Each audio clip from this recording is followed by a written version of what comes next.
התחושה היא כאילו שהרגשתי כמו ילד I felt like a boy in a Spielberg film. Wow, so many soldiers and everybody moving forward. You feel like you're part of some terrifying power. אימתני. זה כיף. זה נותן לך... It's fun. It gives you a good feeling. נותן לך הרגשה טובה.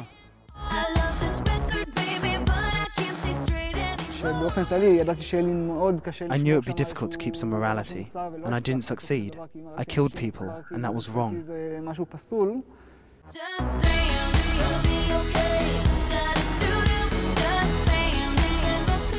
December 2008, Israel has had enough of Hamas rocket attacks. From the discos of Tel Aviv to the borders of Gaza, thousands of young Israeli soldiers are massing. The IDF, the Israeli Defense Force, is going to war.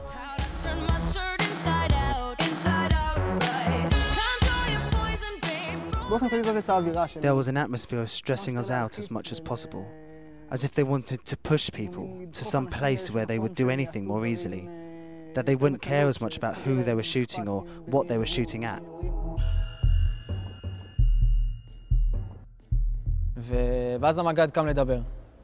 Our battalion commander got up to speak. We were waiting for him to give us some information and tell us what's going to happen. We knew we were going in the next day. And he said, the sentence still echoes in my head to this day. He said that the entry was going to be disproportionate. Those words are still in my mind. And so at this point we knew what we were getting into, that the entry would be disproportionate in terms of firepower. There'd be huge numbers of ground forces going in.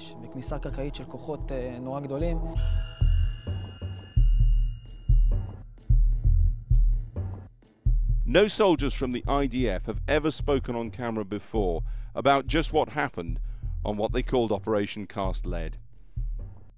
The Israeli filmmaker Nurit Kedar persuaded some to speak out for the first time about what they did for their country.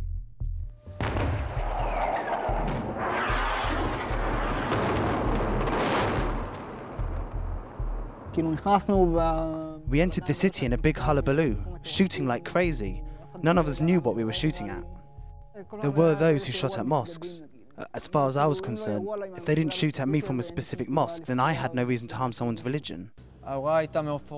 The order was very clear. If a car came within 200 meters of me, I could simply shoot. Shoot a shell at it. We needed to cleanse the neighborhoods, the buildings, the area of the neighborhood. It sounds really terrible to say cleanse, but those were the orders. I don't want to make a mistake with the words. I don't remember if it was the squadron or the battalion commander, but with a laser he simply marked for us the line of homes that were to be hit. He said clearly, every house gets a shell. That was the assignment, and it was our job, the tanks, to do it.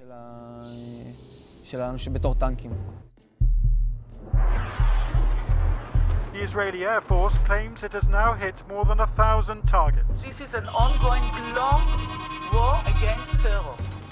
On Gaza's streets, ambulance crews rush to their latest call. Every time we got out of our tanks, there was always this thing of comparing who'd killed more. It was completely disgusting. All the time they'd come and say, "Great, we heard you killed 2 yesterday." And I was like, "What's great? That's something good? It's not good." The crump of tank shells can be heard landing every few minutes, along with the rattle of machine gun fire. And thousands of troops are now engaged. We would fire a shell onto the top of the building and a shell at the bottom. This is what caused all the civilians to leave, with white flags in the dark at night. Families with children, without anything, without bags, with no preparation. The moment the building got the second shell, I would watch the procession of the family leaving the building.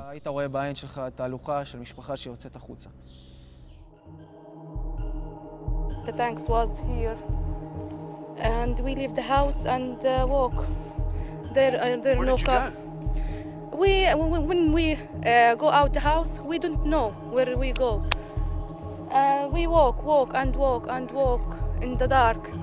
And they shot. There was shooting and bombing at night. My kids was crying, and I am crying. You'd see this procession of a family and it shocked me. Where had they been until now? Where had they been hiding? Why didn't they come out right at the start? Why did they wait during those days of fighting? When you see it for the first time, with the stick of wood and the white flag attached, the white flag that they carried, with all the children and all the babies, it doesn't matter. You'd call your soldiers to go out and look at it. But on the other hand, you'd be terribly alert. You'd follow them with your eyes, and you'd have your hand on the trigger. They have houses, we have houses. Why? Why? For a few days we were shooting at chicken coops. I thought it was idiotic. Yeah, at chickens. Deterrent fire they called it. Every hour we had to shoot a few rounds from the machine gun at the chicken coops. Why? To deter people? Or to deter chickens? I don't know. I always tried to aim up at the sky so that I'd miss them. In the end, it's a person's livelihood, and these are chickens. They hadn't harmed anyone.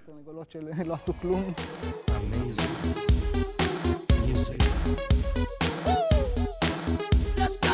Half psychotic, sick, hypnotic, got my blue burn, it's symphonic. Half psychotic, sick, hypnotic, got my blue burn, electronic.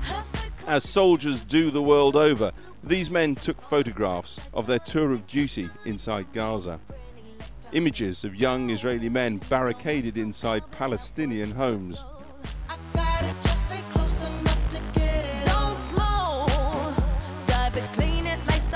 Their graffiti on the walls. Here beneath the Star of David it says, Am Israel Chai, long live the people of Israel. There's an almost festive atmosphere in some of the pictures.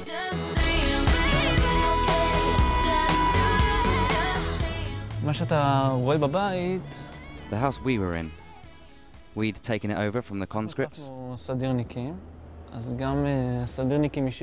the conscripts had left all sorts of surprises for us. In the bathroom, they'd been defecating. The bathroom was filled with excrement.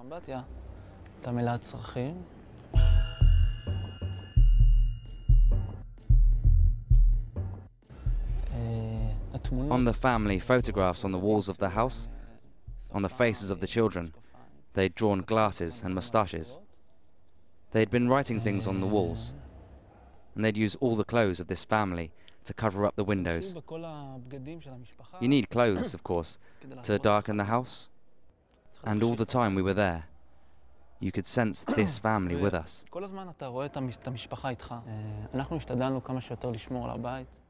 We tried to take care of the house for them as much as possible. We defecated on the roof upstairs.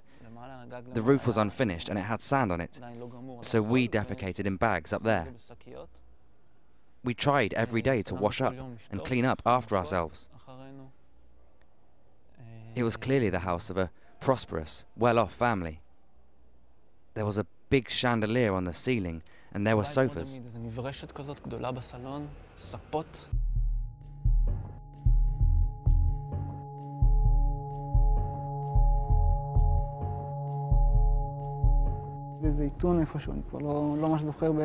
I think I was in Zaytun. I don't remember exactly, but it was a house a few stories high. On the second floor there were some terrorists shooting and throwing down grenades at us. I aimed well and I fired. But there were 30 seconds before that when I was looking at him, and many thoughts ran through my mind. It was that this person is also fighting at this moment for something, and that he's in exactly the same situation as me, and that there isn't so much difference between him and me. I really looked him in the eye. He couldn't see me, of course, because I was looking at him through the viewfinder, but I watched him for half a minute.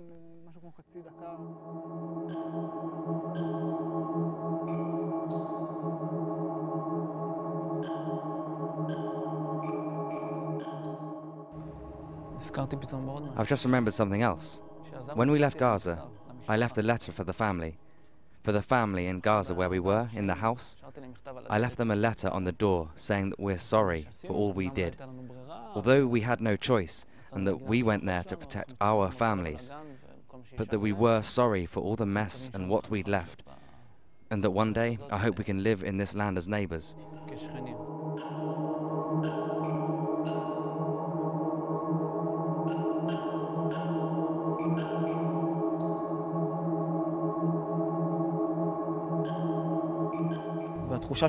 I feel good. I'm proud of what I did. No one can tell me that I'm a war criminal because I know what I did, what my friends did, and what the people around me did, and what the targets were that I received from my commanders. So no one can tell me or my friends that we're war criminals. I'll never forget that two-story building and the 30 seconds I had eye contact with that guy. I shot him half a minute later. It's something I'll never forget. It's hard to forget something like that.